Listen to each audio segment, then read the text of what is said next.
Hello, and welcome to Rock the Cash Bar. I'm Ben Mowbray. And I'm Dianne Gallagher.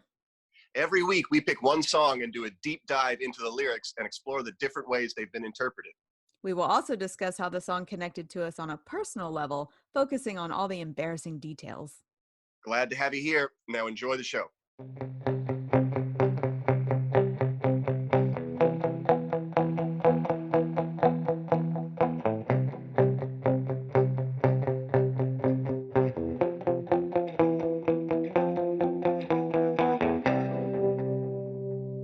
Hello, and welcome to episode 11 of Rock the Cash Bar. Dianne, how you doing? Good. It's good to see your actual face. It's good to see you too. Do we sound a little different? Certainly feels a little different. We're in the same room. What? I mean, we've both been quarantined for I think 57 days at this point, and so we felt it was maybe safe to see each other. Don't you judge us. We'll be fine. We're relatively social distance. We scrubbed in like surgeons. We'll be all right.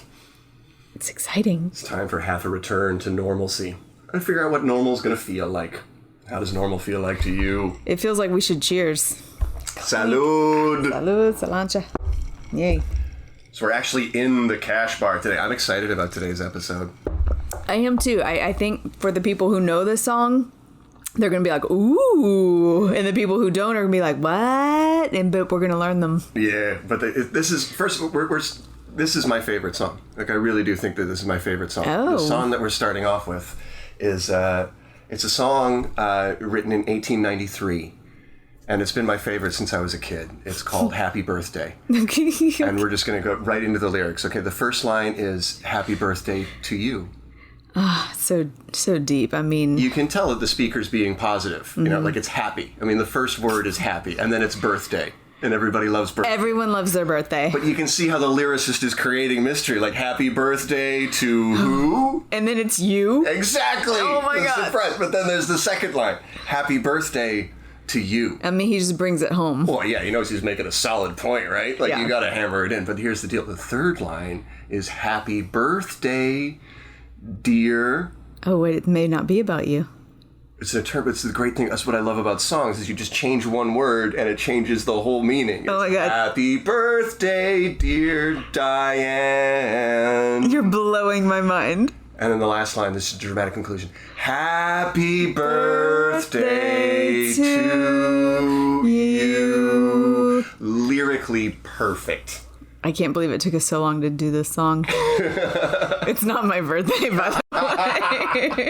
I love that song. It's always made me happy ever since I was a little boy. Right. Getting into it. This is kind of a scary one. Yeah. This is a weird one for sure. Can we do something a little different? I just wanted to tell you a story before we do this song. Okay, That's okay. I'm ready. And you kind of have to get into the time machine a little bit. Okay, I'm going to set the mood if we can. I'm gonna close my eyes. It's the mid-1980s, Manhattan. It's winter. A man gets into a taxi. The driver is a young African-American woman named Dianne Lucky. Dianne came to New York from New Jersey to become a singer. She met another aspiring musician. He was a producer and a songwriter named William Garvey. The two had been collaborating on several songs and playing in small clubs and parties. It's not nearly enough to pay the bills, so Dianne continued to drive her cab. At one of the clubs, she met another singer named Gloriana Galicia. Gloriana says Dianne became like a big sister to her. Dianne told Gloriana that she was very glamorous, but she needed a new weave. So Dianne took Gloriana to Harlem, to a beauty shop owned by a woman named Liz. Liz was in her 70s, and she was set about weaving Gloriana's hair, and a junkie burst into the beauty shop and tried to rob the women. Liz, a 70-year-old woman, pulled a gun and shot the robber stone dead. No. Yeah. So that's how Dianne and Gloriana kind of bonded. Oh, shit. So Dianne, Gloriana, and Garvey continued to make music. They recorded a demo that Dianne kept with her. It was in her cab that night in New York City in 1985. She began to talk to the man that she'd picked up. And as they're talking, she sort of gathered that this guy must be in entertainment, like he must be in music. So she asked him, she's like, are you in the music business? Uh-oh. And the man said, not really. And she kind of kept at it. And she said, well, do you want to hear my demo? And he said, yeah, no, not really. No. But this Dianne Lucky, apparently not one to be dissuaded, popped the demo into the cassette deck anyway. Go Dianne. And played the song, right? Any guesses as to what the principles are? The man turned out to be film director Jonathan Demme, who was just coming off of directing the Talking Heads concert movie Stop Making Sense. Oh, amazing. So he is very definitely in the music business. Very much so. You might know Dianne Lucky by her professional name, Q Lazzarus. Yeah. And the song she played is, of course, Goodbye Horses. Oh. I'm flying over you. This is the point where some people are raising their hands up like, yes! And some people are like, say what now? Well, let's tell you. This is a song Buffalo Bill stole from Q Lazzarus. Yes. We're stealing it back.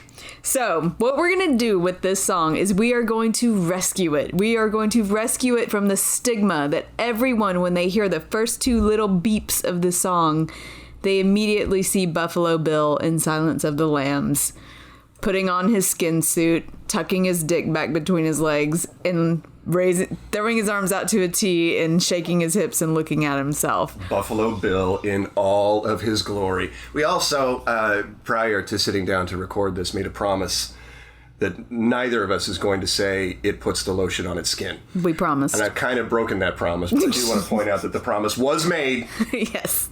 And will be disciplined. It will be enforced, I guess is what I mean to say. Goodbye, horses. I'm flying over you. I love this song. I love this song. And I love when I'm at Numbers. I'm always talking about Numbers and how if they play it, I'm like, thank you. Thank you. I love dancing to this song. It's a beautiful song. It really is. Like, it's an emotive song. It's one of those, like, you can tell, you can see instantly why Jonathan Demme fell in love with it, like, specifically for a filmmaker. Like, if you hadn't seen Buffalo Bill dancing to this song, would you be as haunted by it as you are? No, unfortunately. I would still really like it because it's very much in the vein of the music that I loved when I was a teenager. And this came out probably when I was 14. I mean, I would have loved the song no matter what, but it does add a layer of creepy hauntedness to the sound of the song. Yeah. I think I would still find it pretty disturbing. Like, there's just, we'll go through the lyrics in a minute, but there are just certain parts of the songs where you just kind of feel the urgency in a way that you don't in... Yeah. If I was a filmmaker, and it would be the most amazing aha moment, like in that taxi cab, you're just like, I do not want to hear the fucking demo. That's, oh God, I wish I was a fly on the wall. And then she hits play, and then he's like, wait a minute. Yeah, like probably pretty instantly. Because it's got those weird, like clangy notes that just sort of hang there. Yes. And anyway, let's get into the lyrics. Let's save this one if we can. Goodbye Horses, lyrics by William Garvey, the life breathed into it by the former Dianne Lucky, now known as Q Lazzarus. The lyrics are, he told me, I've seen it rise, but it always falls.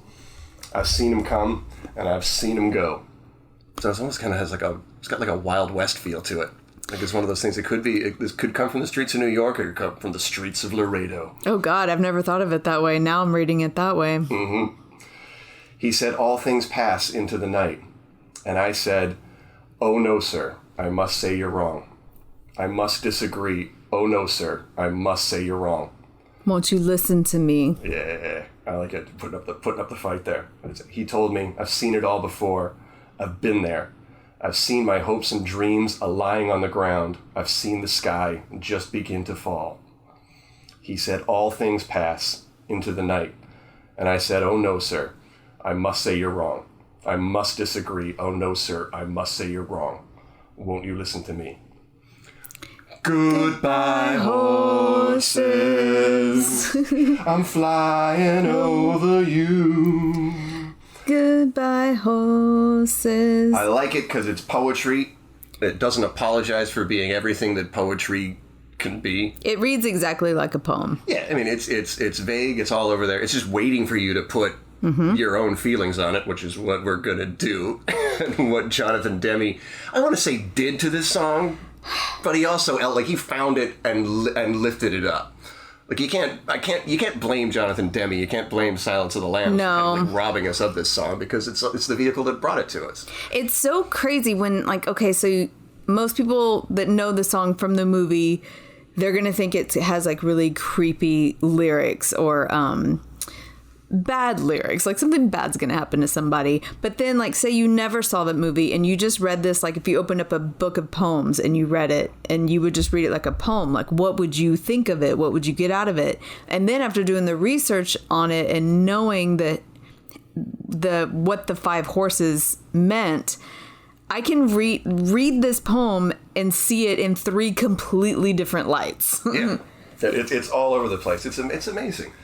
He says, "I told me I've seen it rise." Well, what have you seen rise? Like that's obviously deliberately vague, but it always falls. I've seen him come and I've seen him go. That's deliberately elliptical, you know. Like, right. and it's Newton. Like it's pretty basic. What goes up must come down. It seems like she's having a conversation with someone older and wiser, and he's like, basically like, you're sweating the small stuff. Fucking don't worry about it. I've seen everything go up. I've seen it come down. It all passes. Yeah. Or someone who thinks he's older and wiser, but I think clearly about to find out that he's not. He said, "All things pass into the night," and I said, and this is the tension that I like about this song. Just like the lilt is probably the wrong word, but it's the one that comes to mind. It's the catch in her throat, the frog in her throat. Yeah. She says, "Oh no, sir. I must say you're wrong." And we'll say something, if you haven't listened to the song, a lot of people, when you hear this, you don't know that she's a woman. I didn't. Yeah. You think everyone thinks it's a man. I absolutely didn't until a couple of days ago. Yeah. I didn't think about Q Lazzarus a whole lot. I really liked this song, but my only relationship to it came through Silence of the Lambs. Right. And then also a couple of years later, when kind of wise asses around my age started being in charge of bars and restaurants and started like sneaking it into the playlist. It was always like, you'd be sitting there like having a drink and then this song would come on and be like, you're looking around for the assistant manager who's also looking around like, who's going to do the dance? Who's going to improvise a little bit? Who's kind of holding their ears? Man, it really bums me out. I've never been in a bar where the song came on. It would have depended on how drunk I was. Like if it was my first drink, I just would have popped up like, I love this song. But if it had been like my 5th drink, I would have been like pulling back and doing the dance in my bar chair. Absolutely. And that's what they're begging for you to do. That's why, like, I felt like a huge like blowback when I first started noticing that happening. Like, maybe, I don't know, probably like 9 years ago now. But so how many people would do it?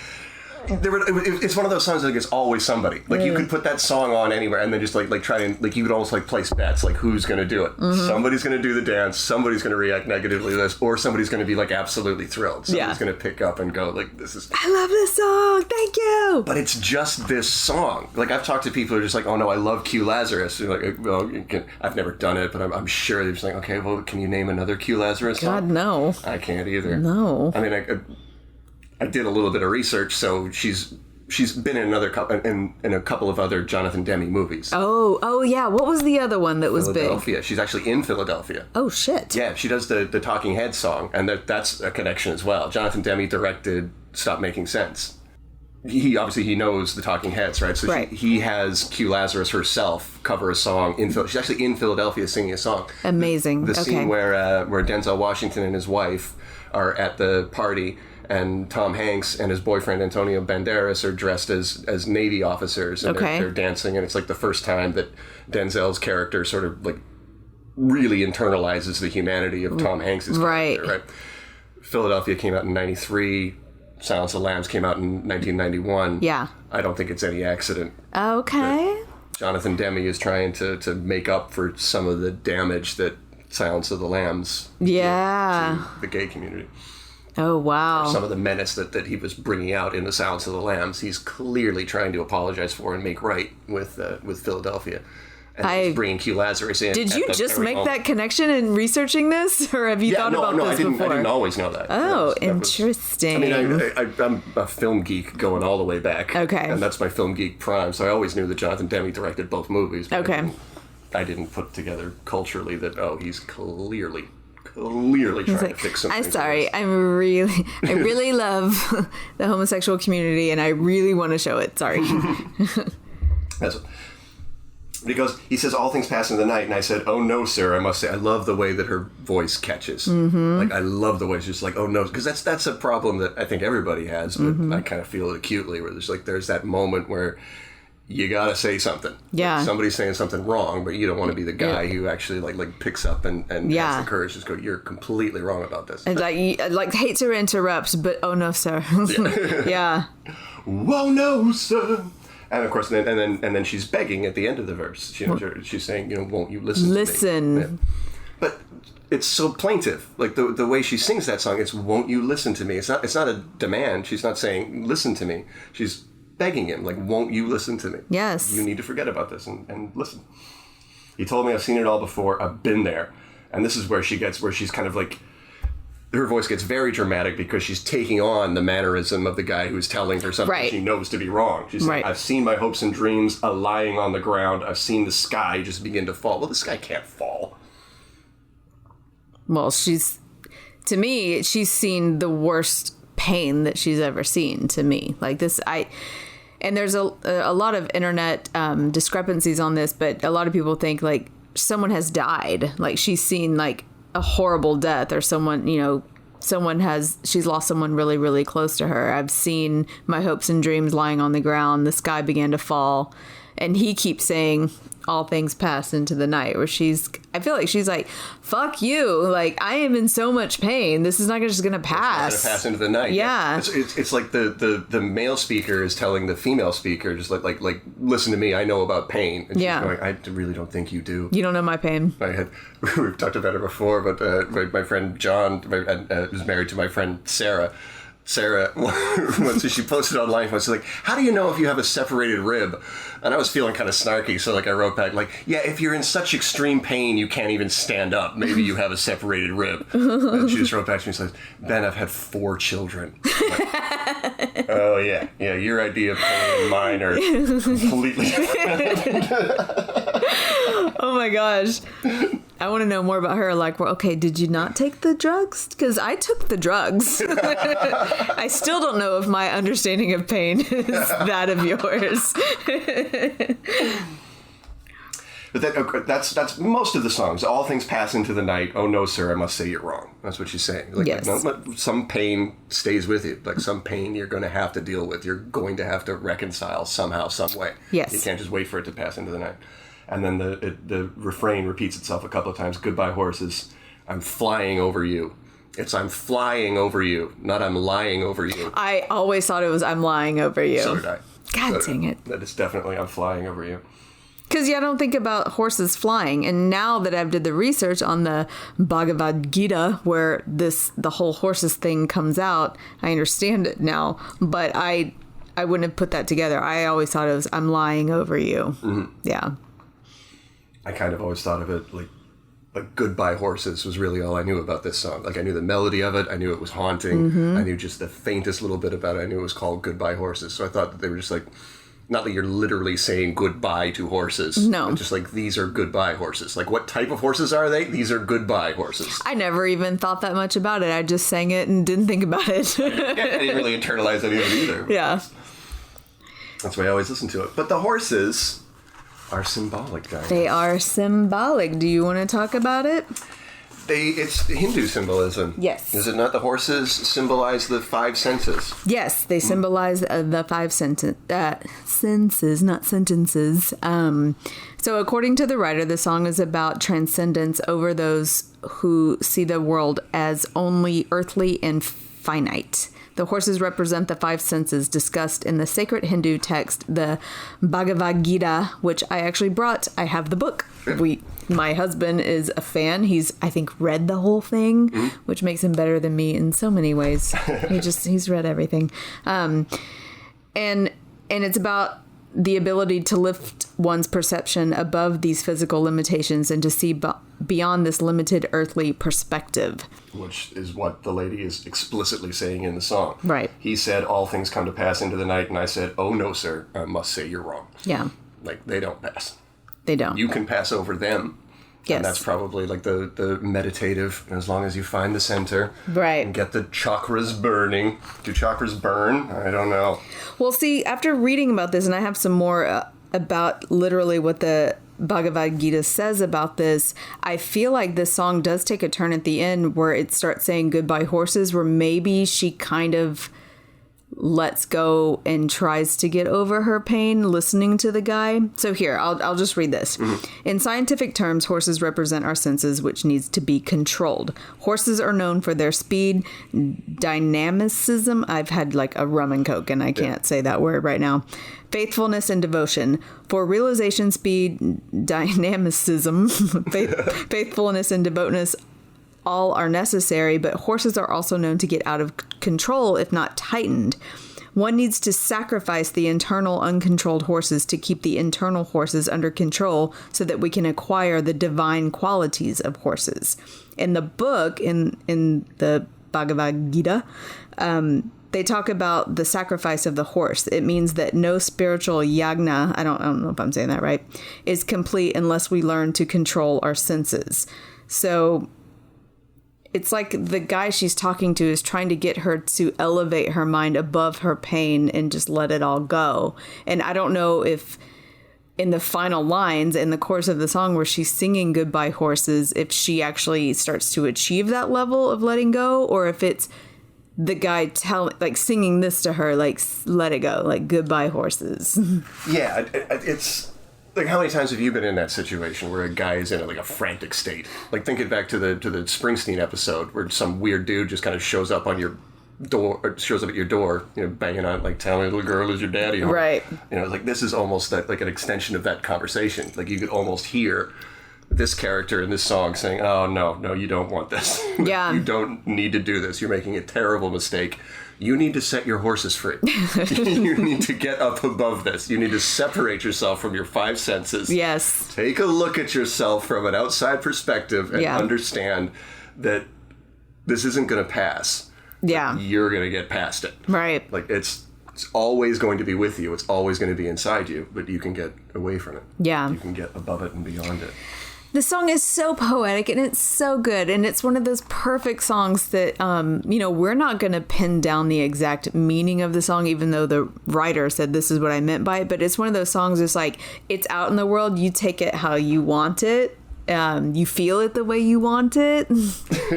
And I want people to separate themselves from the Silence of the Lambs with this song. That's the great thing about songs like this. That you can project whatever you want onto it. The guy who wrote it is himself a surprise, like a real eccentric. Like, he's absolutely nuts. He passed away in I think 2009. Okay. I think if I remember right. But what's his name again? Garvey? William Garvey. Okay. Yeah. And he was apparently he worked he was like an intern and kind of like a low-level guy at these fashion design studios in New York as he was working on his music career. But as he was hospitalized later in his life. He had heart conditions. He eventually died of heart failure. Okay. But as he was in the hospice, he was kind of like famous among the nurses for his weird ways. Like, he would just get on the phone to fashion houses because he had their numbers, and he would just bitch at fashion designers.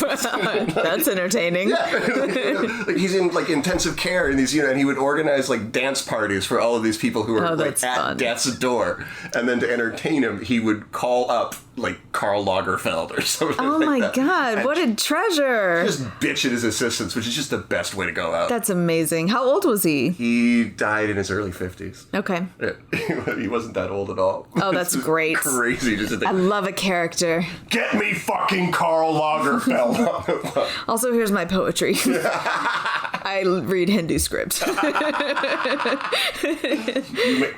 He's well-rounded, just the way I love people in my life. You know who I want to talk to next? Dolce and Gabbana. Michael Kors, you're on deck.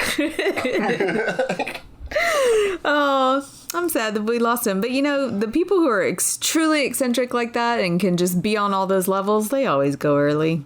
It's just boring people like me that's going to live to be 90. But it's amazing to think that this song which is like literally implanted in all of our heads. Yes. Like if you're of a certain age, like Silence of the Lambs is an unforgettable movie for a lot of reasons. And that's like one of the best scenes in the whole movie, other than, the well and the lotion in the basket, which we won't say.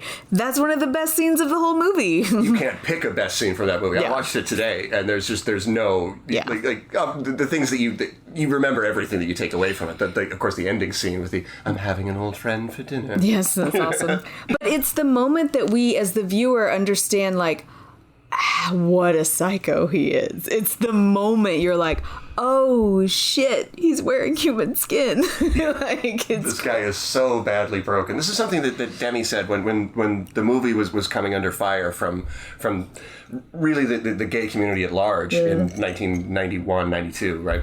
Right.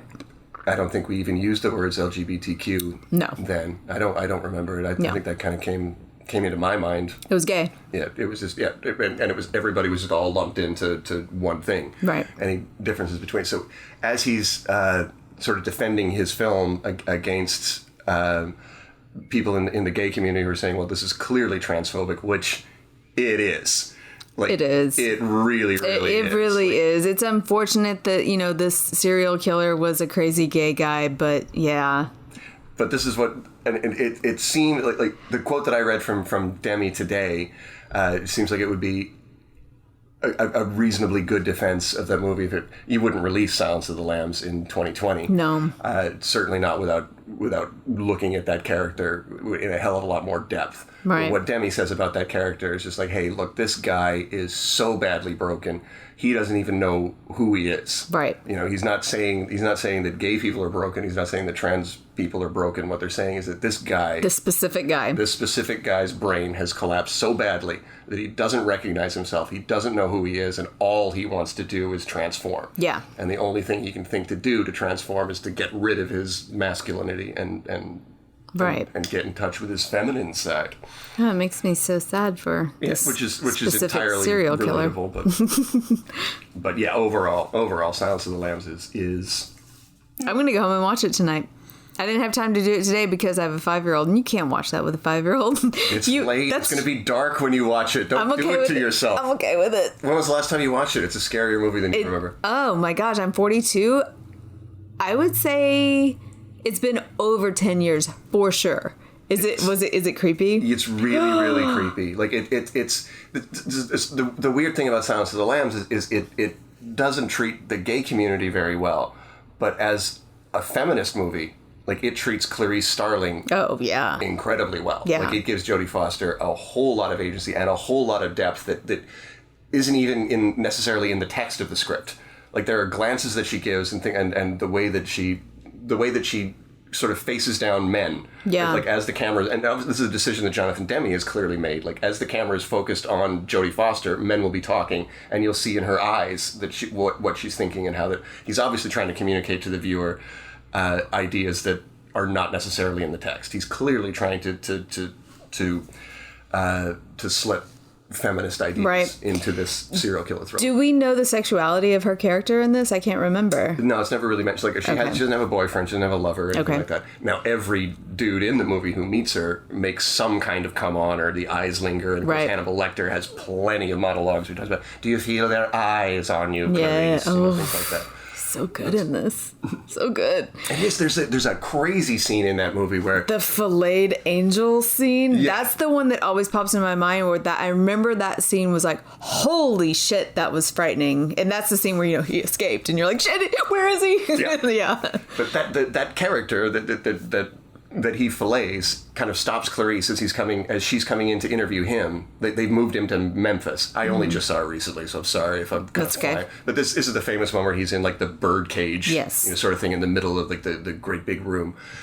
Clarice Starling comes up, and she's a young, not even an FBI agent, she's an FBI trainee, and she's trying to get in to talk to this guy who's like prisoner maximum #1 in America right now. And the guy that Hannibal Lecter murders so brutally is the guy who tries to stop her and is kind of like condescending to, like in a subtle way, but he's a little bit condescending, like, do you know the rules? And she has to tell him, like, yeah, I've interviewed him before. Yeah. Like, he might be new to you, he's not new to me. Right.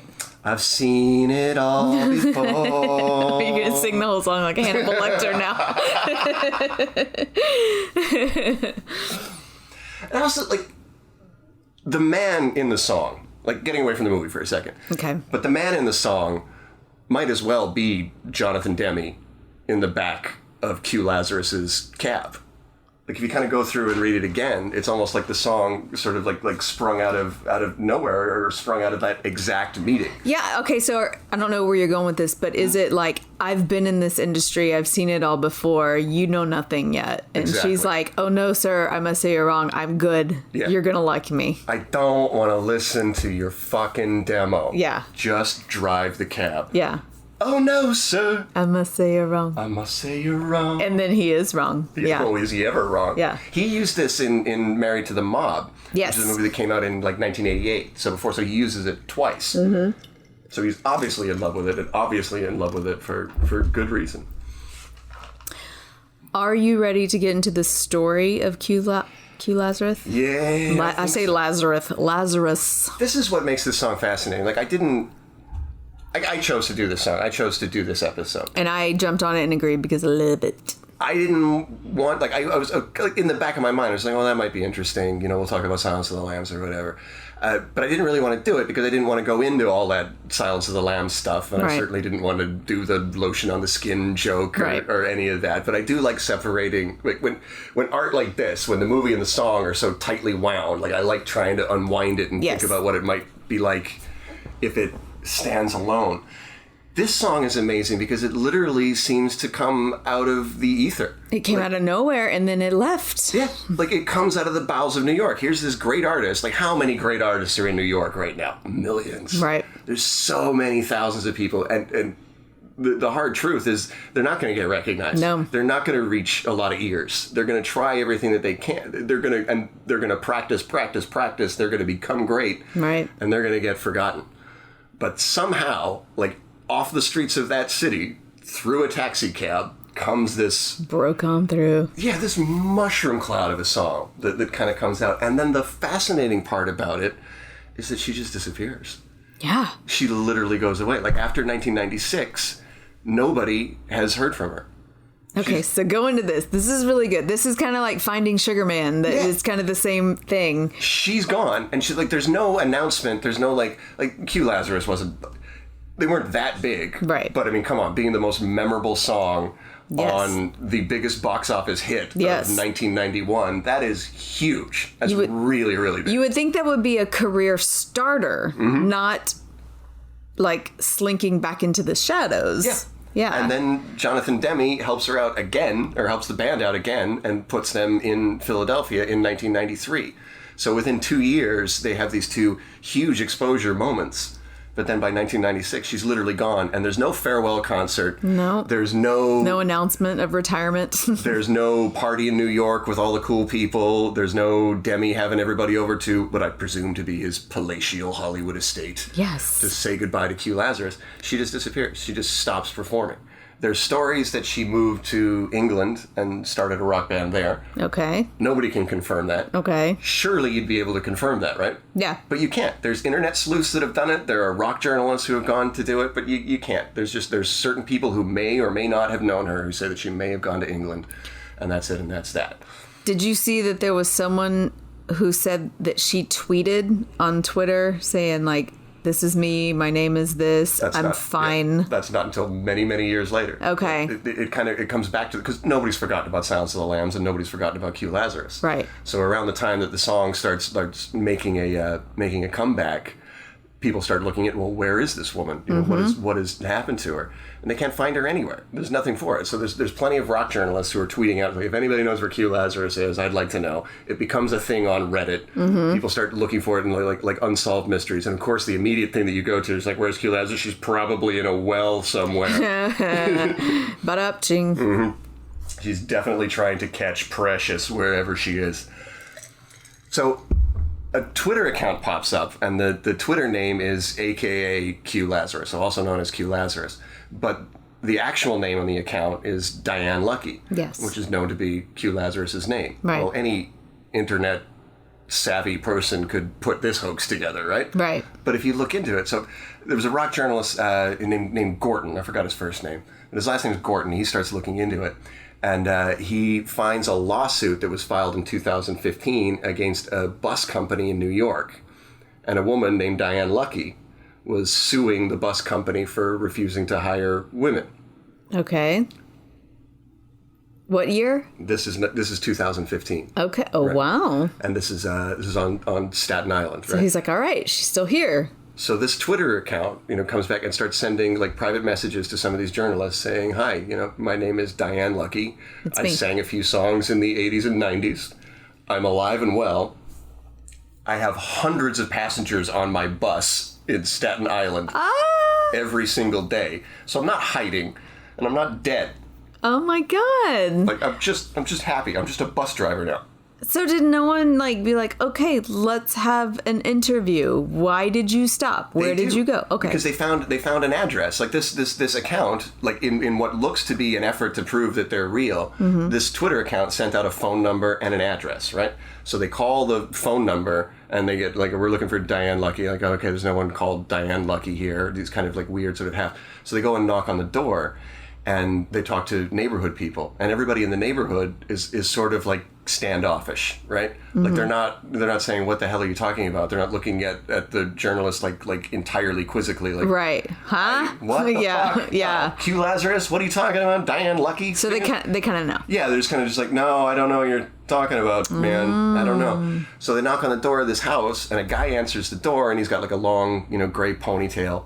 And they show him a picture of Q Lazzarus, and they say, "Is this Dianne Lucky?" And the guy's like, "Maybe. I don't know. Could be." Who's asking? Yeah, exactly. Yeah. And they asked him, just like, "Was she a singer in the 80s and 90s?" And like, "I don't know. Maybe. Like, I haven't heard." Like, there are all these sort of like vague answers, but obviously still not wanting to be found.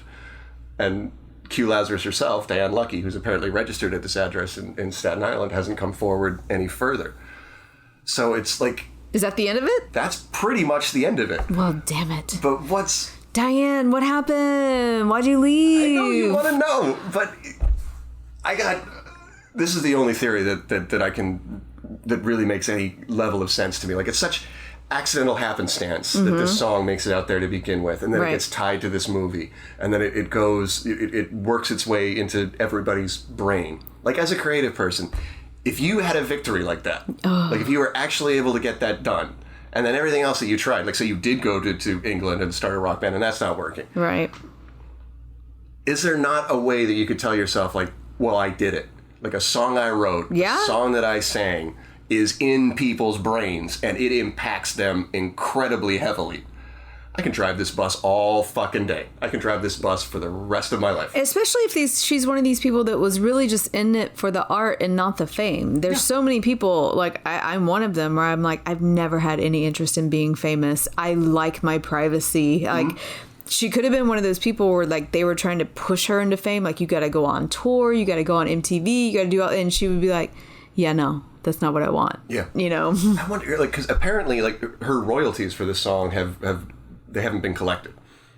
Like, they're just sitting in... Really? Yeah. Like, whatever agent or manager's office or whoever, like, wherever these checks get forwarded to, or whatever account that money... It's just never been drawn out of the account. Maybe she really did listen to this Hindu text, and she's just like, I'm very comfortable with who I am. I don't need these things. I am flying over these fucking horses. I don't need any of this. Exactly. Whoa. There you go. Oh, my God. It's possible. She's, like, super chill and happy driving her bus. She's in a good mental place. Yep. She didn't need fame. Oh. I'm not saying that's what it is, but that's definitely what it could be. And that would just be, like, the greatest New York story ever. Like, you always hear now I want to know. Dianne. You always hear about those weird, like, New York characters. The bartenders, the bus drivers, the cab drivers. Like the... the guy who seems to know everything or know how to do everything. Like the failed novelist who's still struggling, or the symphony composer. Like, imagine, like, if you're living in that, I don't know, what's the word? How do you pronounce it? Milieu? If you're living in that... milieu. Yeah, if you're living in that kind of landscape. In that microcosm of... I bet it's really relaxing to just, like, put your feet up on the dashboard of your bus at the stop and open the door and hear that seems like... To be honest, this is the best happy ending you can ask for all the people who go to New York and bust their ass for years to try to make it, knowing that making it is mostly luck and who you know. I mean, and that whole city is full of people just scratching and clawing at each other to get to the top. And she got catapulted to the top and saw what it was like up there and just slunk back into, like, you know, kind of like the alchemist story of, like, you know, everything you needed was what you already had. And she found peace with her life before fame, but disappeared back onto the street. But because she got to taste it and put her art out there and be like, okay, I'm good. Yeah, I did it. Yeah, like, I did it. There are things. Yeah, like I feel like I could 10 bar comfortably for the rest of my life if I published a novel. Yeah, published a book. Like if I could do it, they'd be like, it doesn't matter what happens to me. Like I'm fine. I'm waiting tables at the Olive Garden, but I did what I set out to do. Yeah, like, I get it. I hope that's what's happening with her. Oh. Good for you, if we're right, good for you, Dianne. I'm proud of you. Yay. Well, I have to say this because my husband is such a nut about this. When I told him, I was like, hey, can you find our Bhagavad-Gita book? Because I have to, apparently the song it came from this book. Hold on, he was like, are you going to mention Robert Oppenheimer? And I was like, it doesn't really have anything to do with the song. He's like, but you have to, that's because Robert Oppenheimer, as he witnessed the first detonation of a nuclear weapon on July 16th, 1945, that he built, a piece of the Bhagavad Gita scripture ran through the mind. And he said, now I am become death, the destroyer of worlds. So, there's your 2 references from that book. Corbin, are you happy? Just threw papers everywhere. Well, I say congratulations, Dianne Lucky. I hope you are the happiest bus driver who ever lived. I second that. And you inspire me to be the happiest bartender who ever lived. And I will be the best mom. And podcaster. I can be. Goodbye, horses. And go listen to that song if you don't know it. Flying over you. And if you're the assistant manager of a restaurant or a bar and you want to sneak that onto your playlist, you go ahead and do that. You do that. You go ahead and do it. But don't do it to scare people. You do it to make them feel a little bit better. You do it to inspire them. All right, Ben, do you have a guilty pleasure song? I do. Guilty pleasures. I was kind of surprised by this one. Okay. I was tending bar at a place that I'm probably too old to be tending bar. All right, hipster bar? Hipster bar. Okay. But it's kind of like a hipster bar, and they have there's an upstairs where you can do like dance clubby stuff. So okay. They do DJs and things up there. All right. And DJs are not a thing that I'm predisposed to agree with. Okay. They kind of got to grind away at me a little bit. Right. But there was a DJ collective. There was 6 or 7 girls who would come in and DJ and put the playlist together. Okay. And apparently it was really popular. All right, so that's they needed fun. a second bartender to come in and do, and I was like skeptical about like how popular could a DJ be? Like, but the place just filled up, and it's all it's young people and it's charged in a way that like at 40 years old, like these people are having what really could be the night of their life. Like they're living their young days. And I'm not. Like I'm right. well beyond that. Right. But I literally might be handing a drink to someone who's about to meet the person or who's about to go do the thing that's going to define their young days. So it's nice that you think of it that way the sometimes. first song that I heard these DJs play was John Secada's Just Another Day. Do you know that one? I do. That's, I'll fly above the sky. John Secada. What was his other big hit? Oh, I don't know. No, he had another. Anyway, the listeners Just know. Another day without you. What year is this? 1990? Yeah, it's early 90s. Okay. It's around the same time we were talking about Silence of the Lambs, Oh. like 1991. But I remember it as being just kind of like a corny sort of throwaway hit that I hadn't thought about. Okay. And I really don't think I'd ever heard that song again until last year. And then when it came on, like I just remember like it played into like all of my cynicism. It was like, what the fuck? You think this song is gonna light up the dance floor in 2019? Did it? Holy fuck, did it ever. Really? Yeah. Oh really, my gosh, really did. they weren't even alive. Or like, they're sucking their thumbs. Like, how did they... I don't know. I think it's songs like, transcend. It's got a beat. You can Yeah. dance to it. It's the first song, so it's the DJ plugs in and turns it up, and then it's just got that like I'll fly away. Was it a young DJ? Another day without you. How young is young? I would say 25 or so. That's what I mean by young. Yeah. Where I was like, did her parents like this song? Okay. I don't know. I think they just don't care. Like, I really think that like part of what we're trying to do is sort of like file these songs away. Like, what do they mean to you? What do they mean to different groups of people? Right. What are they like? I think if you're a younger person and you find a song like Just Another Day that has been, I would have said, largely forgotten about. Maybe I'm being an ignorant old man. Yeah, I would think so. But if you just listen to it and just go, okay, it's got a beat, you can dance to it, and it flies. Like, it still slaps. Like, they're going to blow the dust off of things that we've forgotten about. Well, that's fun. And I hope they do blow the dust off of things that we've forgotten about and don't blow, like I hate it when you like, hear a young DJ or go to a place and they're like, have you ever been to, like, a 90s nostalgia night? I have, unfortunately. Don't you just, like, are you, like, tearing your hair out? Like, you're remembering the wrong fucking song. If they play Spice Girls, I'm gonna get so mad. Yeah. I have arguments with Corbin about the 90s because I've been quoted as saying the 90s just produced a bunch of fucking garbage because I'm thinking about late 90s and I'm thinking about Britney Spears and boy bands and Spice Girls. And to, Corbin's younger sister who loved that, and a lot of my friends who, grew up with that, like, great, fine. I was in college at that point, and I thought this was garbage, And it wouldn't make sense for someone who was 20 to like Britney Spears. That would make me weird. But then I forget about the younger 90s. Like, it was great That's music. the weird thing that we have to do with our decade at our age. Like, I was 10 in 1990 and I was 20 in 2000. Yeah. So, like, to me, like, the early 90s had some great music. Right. But then once I got old enough to start, start, like, putting it in its boxes and putting it on the shelves and being cynical about it, like, no, the late 90s was terrible. Yeah. And I'm, this is just me being a mean asshole. I hate boy bands like NSYNC and Backstreet Boys because I was 20. I shouldn't have liked it. But I loved New Kids on the Block when I was 10, and it was, that was theirs, So. I don't know. Did we talk about this in another episode? The New Kids on the Block played a concert at Toyota Center, and I was working like right next door at the time. I didn't go. No. I had a lot of friends on my Facebook page who were my age that went, and I was like, "Look, I liked them, but I'm not gonna go." I hated everything that was going on in my head that night. Oh my God! Was just because like our place was absolutely full of mostly women. My age. What am I saying? All women who were going to go see. Wearing their Joey McIntyre shirts. Yeah, I really think that was when I finally I just let go of the torch of youth and just went, okay, I'm old now. See, to me that's weird. Like, I liked them when I was 10, but I stopped liking them quickly. Like, I liked New Kids on the Block, and then my uncle played a Depeche Mode tape for me, and everything changed. Like, I ripped the posters off my wall and threw up Dave Gahan. Like, because I'd never heard music better than pop. And then when I heard it, there was no turning back. That's a moment that can happen when you're that age, where you leave behind everything that you loved as a kid and then start to embrace the things that you liked as a teenager.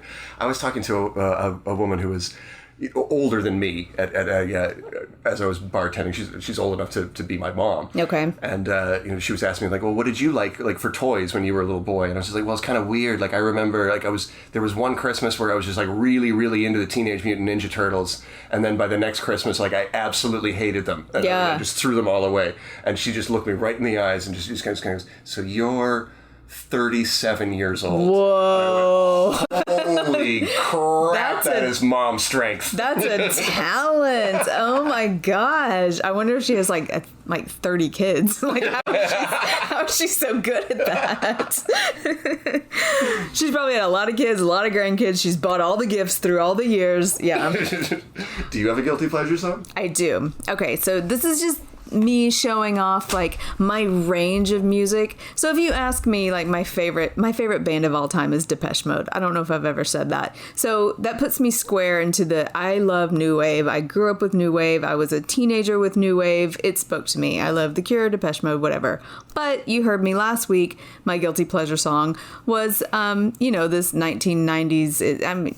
I don't even know what you call it. Is it rap? It's not R&B. Anyway, this thug song, this gangsta song, and I can rap the whole thing. I can also rap the entire Salt and Pepper's Tramp, okay? I love that. But My guilty pleasure song this week is Fist City by Loretta Lynn. Because as cool as I am, Ben, I can be white fucking trash. And this song is got the best white trash lyrics. Like, I'm just going to say a few of them. Basically, the song is Loretta Lynn talking to a woman who her husband has been sleeping with. And she's like, I'm going to kick your ass, is what it is. Or she's threatening her. And like, you've been making your rounds or your brags around town that you've been loving my man. But the man I love, when he picks up trash, he puts it in a garbage can. And that's what you look like to me. What I see is a pity. You better close your face and stay out of my way if you don't want to go to Fist City. She's like, I'm gonna beat your ass if you come around here anymore. If you don't want to go to Fist City, you better detour around my town. I gotta sing it like her, because I'll grab you by the hair of the head and I'll lift you off of the ground. That is the best. And then she says, I ain't a saying my baby's a saint, because he ain't, that he won't cat around with a kitty. But I'm here to tell you, lay off of my man, because you don't want to go to Fist City. She knows her husband drinks and cheats, but the woman's been going around town saying, I'm going to get her man. And that's where it crosses the fucking line for Loretta. She's like, bitch, I will drag your ass down this dirt road if you come around here saying that shit again. That's how you deal with Jolene there, Dolly. Exactly. Yeah, Dolly's like, oh no. And Loretta been like, bitch, let me at her. I love Loretta Lynn. I love her scrappiness. I love her rawness. I will watch Coal Miner's Daughter over and over. As much as I like to consider myself this, I guess kind of liberal Southern Houston woman, I have feelings for some scrappy country songs. I really do. It's like you're taking out your earrings as you're saying it. Mm-hmm. Here come Loretta. Guilty pleasures. Right. Do we have any business? We have a Dressed Up Like a Douche. Ooh. This one I just thought was really cute and funny. It's from a listener named Abi Riley, and it's her 6-year-old daughter hears, instead of Don McLean's Bye Bye Miss American Pie, her daughter sings Die Die Miss American Pie. Which, when you think about it in such a little girl voice, like Die Die, it's so, you just imagine like a tiny little butcher knife in her hand, a little fist. Your 6-year-old daughter? Your 6-year-old daughter. She's going to be in Wednesday Addams makeup in 4 years. I love it that her daughter sings it without like, hold on, mommy, like, why are we saying die? Where she's just like, no, sounds right to me. Die, die, Miss American Pie. It's like, I imagine the little girls in the Freddy Krueger movie do the jump rope, like, 1, 2, Freddy's coming for you. Like, that's how I imagine this little girl singing that song.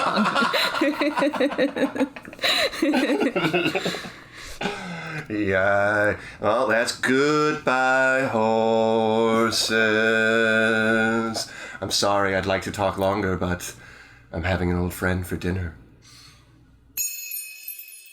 Oh my gosh, you guys, so sorry. We ended the episode and forgot to tell you guys the 3 songs that the Patreon members will be voting on for Thursday.